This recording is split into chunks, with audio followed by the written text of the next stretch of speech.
Conjuring 3, The Devil Made Me Do It is directed by Michael Chaves, written by David Leslie Johnson-McGoldrick, stars Vera Farmiga, Patrick Wilson, Ruairi O'Connor, Sarah Catherine Hook, and Julian Hilliard. And this is the third movie in the Conjuring trilogy, as well as the 8th movie in the Conjuring universe. Paranormal investigators Ed and Lorraine Warren encounter what would become one of the most sensational cases from their files. The fight for the soul of a young boy takes them beyond anything they ever seen before, to mark the first time in the U.S. history that a murder suspect will claim demonic possession as a defense. When it comes to The Conjuring, The Devil Made Me Do It, this movie, I was excited to see this movie. I was really excited to see this. This was one of my most anticipated movies of last year. But of course, due to the impact of the pandemic on cinemas, this movie had to be pushed back to June 4th of 2021 on theaters and on HBO Max, and I was really looking forward to this because I am a fan of most of the Conjuring movies, and I like most of the movies in the Conjuring universe. Let me break it down for you. The first Conjuring for 2013, I love. I think that is a fantastic horror movie with great atmosphere, great characters, and it was very original for its time. Annabelle, I first saw it, I thought it was okay, but now I just think it is a boring mess of a movie, and proves why J.R. Leonetti should not direct a movie. Conjuring 2, easily my favorite of the Conjuring movies in this whole universe that they've done. I love that film. I thought that was just as scary as the first one. I thought it was even better than the first one. You had the Crooked Man in there, which, when are we going to get that Crooked Man movie in this universe? The Nun, Valak, was scary in that film. I thought it did everything right that a sequel should do. Annabelle Comes Home, I think, is far superior to the first Annabelle. David Sandberg, who's gone on to direct Lights Out and Shazam, I thought he did a fantastic job with that film. It had great acting in it. I loved Miranda Otto in that film, Anthony LaPaglia. Also, Grace Fulton in that movie, awesome. It was very scary. The Nun, I liked when it came out, but now it's a bit of a mixed bag for me because there are elements in that movie that is so good, and then there's elements in that movie that is just like, come on, you were this close. But it's a very frustrating movie. Also, Annabelle Comes Home, I very much enjoyed that movie. I thought that movie was entertaining, and it continues to be a step in the right direction in the Annabelle films. And The Curse of La Llorona is just another frustrating film. Which, the more I think about The Curse of La Llorona, the more I don't like it. But it has a few redeeming moments in it. So this movie, because it was from the director of The Curse of La Llorona, I was a little skeptical, but I was also very intrigued to see what he'd do. And I have to say, while this is not as good as the first two movies, and while James Wan's direction is sorely missed, this is a worthy entry in the Conjuring universe and into the now Conjuring trilogy with Ed and Lorraine Warren. Getting right into the positives for The Curse of La Llorona, I have to give a huge credit to Michael Chaves' direction. He had a big task on his hands to prove that he could do a Conjuring movie and not mess it up. And his direction, The Curse of La Llorona, was one of my favorite things I liked in that movie. But here, I thought his direction here was actually a lot more fluent, it's a lot more creepy, and it's a lot more creative. And I thought it was awesome. I thought it was very cool, and just it was a very inventive, creative direction. His direction in this movie is creepy, it's top notch, it's horrific, it's scary, it's very atmospheric. You can tell the atmosphere from the first two movies is still there. It is the most fast-paced film in the series. It is very satisfyingly scary from beginning to end. And The romance is still the core of these main Conjuring movies, and I love the romance between Ed and Lorraine Warren. I feel like Patrick Wilson and Vera Farmiga, they get these characters down. By this point, there is no way you can recast that part. And if they do a Conjuring 4, I'll be all over for it. It's very relentless and scary, and yes, this is really scary. It's really creepy, and Michael Chaves, he did a great job in the directorship.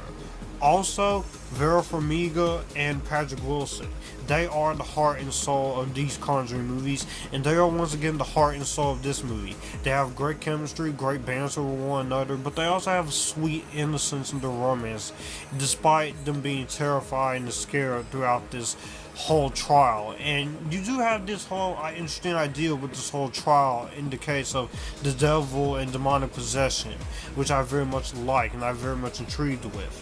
I thought that was very well done and a lot, and I thought it was very interesting and very creative for the most part.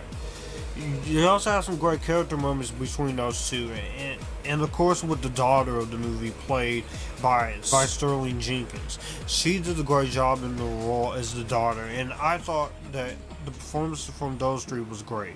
Ruairi O'Connor as Arnie, I thought was good. There's a little issue I do have with him, which will get into my negatives. Sarah Catherine, I thought was great.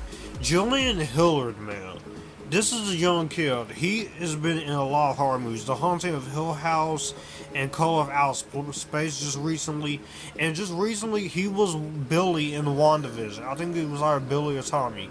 He was great in this movie once again. It's like he is the one young child actor who loves being in horror movies. And he does a great job here. So the cast is very, very good here.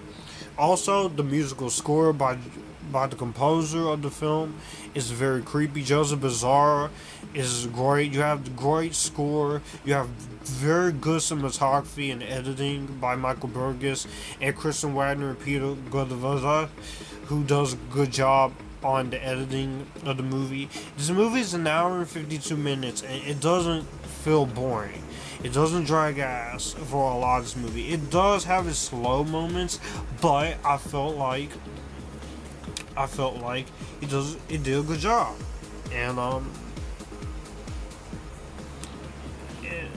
And the movie, it does a good job on what it set out to do, and I very much appreciate The Conjuring Devil Made Me Do It for that. But the most interesting thing for me was the story of the Warrens taking this case of this boy, which this was a real life case, by the way, having to prove his innocence and demonic possession. I thought that was funny. You get some good scares beyond it, and I found myself intrigued, and I found myself frightened a lot of the time with this movie. So the movie did its job there, so I definitely have to give credit for that. Also, let me just say, this was a different change of pace of the Conjuring movies compared to the first two. I liked the different change of pace that they were going for here, and I very much liked it.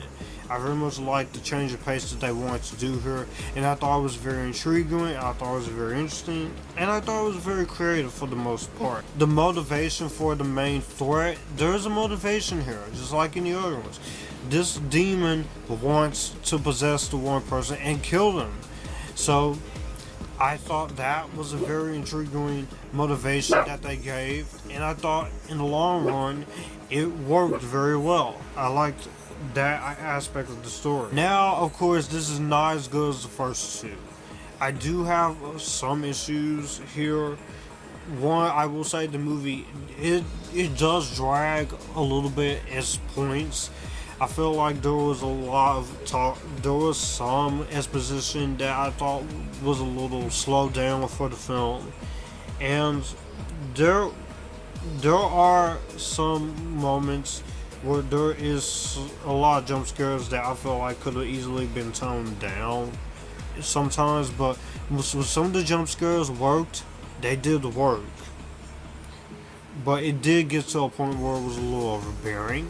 There were moments in the direction where I felt like James Wan's direction was severely missing here. I do feel like that had this been James Wan, I think this would be a lot more better, but compared to Annabelle and La Llorona, the first Annabelle, not the other Annabelle movies, but compared to those two I just mentioned, I felt like with him in the producer's chair, you still had that whole feel of James Wan to it. So I definitely do give credit where credit is due, and he did have a hand in the story, so I can definitely vouch for that. Arnie character, while I like the performance and I like the characterization of him, I feel like that he just came off a little bit demonic possessory at some points there. And it did get a little overbearing at points. But the overall three, is The Conjuring, The Devil Made Me Do It better than the first two? No. But this is a solid entry into the Conjuring universe, and this is a good conclusion to the Warrens trilogy. If they want to do more, I'd be all for it. But for right now, I consider this to be a good conclusion to the Warren story. But if Vera Farmiga and Patrick Wilson wants to do more, then go right ahead. While this does lack the direction of James Wan, Michael Chaves' direction is enough to make The Conjuring, The Devil Made Me Do It a awesome third entry into the series and another awesome entry to the universe of the Conjuring movies. It manages to focus on the story that it reaches out to tell with some good scares, great character moments for Ed, Lorraine Warren, a different change of pace, a motivation for the thread of the story, a good score, good performances, and I felt something, and I felt scared towards the end of the movie. So, with that being said, I'm gonna give The Conjuring, The Devil Made Me Do It, I highly recommend it. So, what did you guys think of The Conjuring, The Devil Made Me Do It? Did you like it? Do you hate it? Are you somewhere in the middle? Please comment down below, let me know. Be sure to like this video because it does help with the algorithm, and it does help with this channel growing.